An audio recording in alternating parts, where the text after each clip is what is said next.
it's Andrew. Hey, it's Armando. Hey, buddy, how you doing? Good, how are you? Good. You ready for this interview? Absolutely. Born ready. I like that kind of attitude. Alright, so, how did you get to where you are now? Well, I actually got interested in athletic training when I was in high school. I had a athletic trainer in high school that was very passionate about his job, and I was a three-sport athlete. Unfortunately, I had to go see him every once in a while with some injuries, so that kind of fueled my fire to start out with. And then researched around, found that ECU had a great program, and eventually made my way here for undergraduate degree and program. Went through 4 years of the undergraduate athletic training program here, and did 2 internships with the Atlanta Falcons. That's cool. And then after I got done with that, there was a master's degree here that interested me to be able to teach. So I come back here to ECU and got my master's degree, all the while working as a graduate assistant athletic trainer here at the university with football, swimming, and diving, and the women's soccer team. And then eventually, after I got my master's degree, there was a teaching position open here in the athletic training program when right after I finished my master's degree, and applied for it and got it, and I've been here ever since. Okay, so in a nutshell, that's how the last at least I'd say 13 years have gone, because I come here for undergraduate in 2003, and then this is the start of my 7th year full-time teaching, so all that's happened between 2003 and now. Do you feel fulfilled with what you're doing now? Yes, I actually do. I think I feel more fulfilled with my job on a daily basis. And I think the end result of that is being able to teach other students and pass what I know along to those that are actually still trying to learn the profession as well. All the while still working in a clinical aspect every once in a while for volunteer opportunities for local communities and high school football games on Fridays, and then various other times where ECU sports may need some help. But definitely the teaching aspect is very fulfilling to me at this point. And not saying that if I was an athletic trainer every day, and I was working with various sports teams every day, that wouldn't be as fulfilling. But the teaching aspect of passing on the athletic training knowledge that I have is definitely very fulfilling for me. That's good. Are you going to do anything further with your career?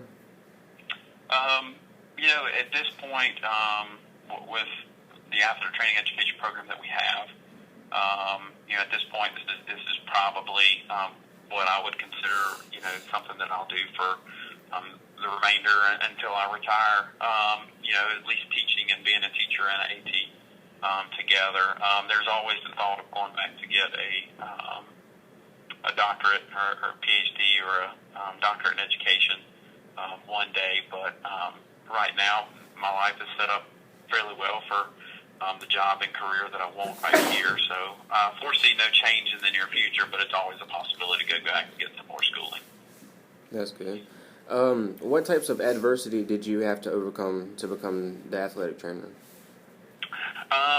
Obviously there's things that get thrown your way every once in a while that challenges you a little bit to figure out if this is the road that you necessarily want to take, and sometimes you don't know that until you're in the moment. So I was conflicted between my junior and senior year of college to know exactly did I want to be in a high school, did I want to be a high school teacher, an athletic trainer, did I want to go to the NFL, did I want to work there, and come to find out that I wasn't going to graduate in 4 years, so I needed a 5th year of being an undergrad to be able to fulfill some of my undergraduate education to come out with a teaching certificate. So that put a little bit of strain on me to know that I'm delaying some things for another year because I had more schooling to fulfill. And then once I got done with my undergraduate degree and I had those 2 internships with the Atlanta Falcons, it definitely opened my eyes up to say that the NFL was fun while it lasted, but I was looking for some more consistency only because, the job in the NFL goes from, mid-July through April, just about 6 to 7 days a week. So there was very little fluctuation in time. And then, so that at least, threw me for a loop for a little while to be able to say, well, what exactly do I want to do? And then, obviously with the thought of going back to get a master's, that burden of paying for school was all the responsibility of me. So, even though my parents were lucky enough to help me out a little bit in undergraduate degree, I ultimately still had to take out loans to go through college for undergraduate. But, it was agreed upon with my family that if I ever went back to get a master's, I was to be living on my own and paying my own way to school. So that obviously affected some of the decisions that I made to be able to stay here at ECU and get my master's degree and find opportunities to where I could work, and for me working as a graduate assistant athletic trainer, they could pay for my school. So that ultimately was something I had to fight through a little bit and make ends meet during grad school, but it all turned out great at the end of this. As a child, is this what you always knew you wanted to be, or was it just that when you got in high school?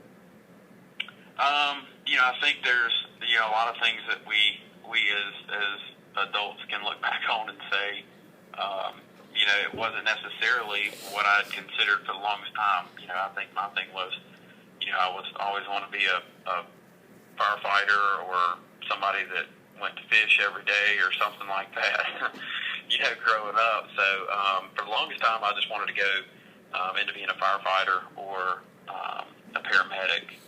And then also I toyed around with the idea of being some type of marine biologist with how much I love to go be out on the water and fish, or game warden even. The idea of being an athletic trainer never really presented itself until I was in high school and, saw that, my at least athletic career was going to be over one day due to, not being able to go to college on a certain scholarship or whatnot. And I started taking a vested interest in the things that really fueled me as far as, what I like to do, what I enjoyed. And one of those main things was that I liked being around athletics all the time. So being around sporting events and being involved in that, the closest thing that you can be to that is either an athletic trainer or a coach. I've toyed around with both of those, but obviously the career of an athletic trainer is what I ended up choosing, and that kind of got fueled in high school. And the last question is, do you have any advice for students trying to pursue their goals in life? I would say once you get into high school is try to find that passion, but don't necessarily be discouraged if you can't find that particular path that you want to be on. I think sometimes too many people tell you that what you want to do, you got to figure out what you want to do in high school, and I think that's the exact opposite. That sometimes you need time to explore, and you need to explore all your options to be able to see what exactly is that passion that you have for something that you want to do for your entire life, and to make a whole career out of it. And I think that as a high school student, more so importantly, is that you've got a lot of time in life to figure out what exactly you want to do. So don't narrow your focus so far down that you lose sight and track of what interests you and where your passion may lie for the rest of your life and career. Leave your options open. Go, shadow people. Go observe people. Go put yourself out there in the community to see what exactly it is that, that you have a passion for, and can feel that every single day that you get up and go do it.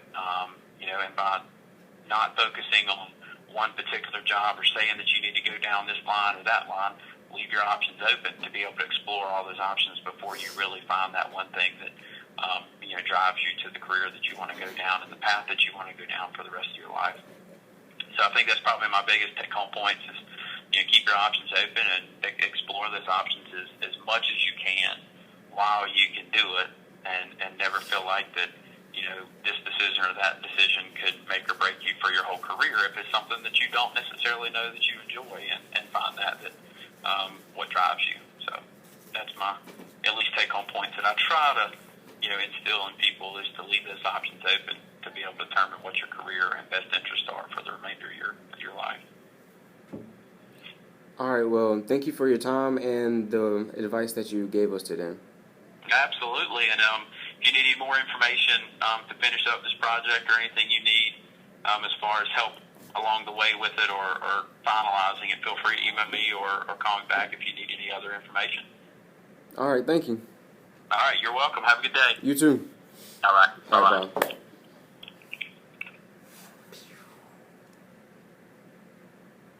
That was nice. I didn't know it won't in his stuff that he went for the Atlantic Falcons. Well, interview number 1 down. Sounded so plain, man. Max, I knew you're not talking about. Yeah. Okay. Well, it's nice talking to you. Yeah. Now you can read on the phone. I really was. I mean, I wasn't, but I was. I'd rather do a face-to-face interview. Yeah, I feel like it'd be more. Like, over the phone is more, like, I don't get. You just gotta listen to it. Yeah. That's all you can do, listen. Alright, so are we done for today? Yeah. Time to go to weight change. Interview number 1 down, 2 to go. Same for me. Had 1 down, 2 to go. Oh, and we got one tomorrow at 9:30. Oh, yeah. That dude we called yesterday. All right. Peace out.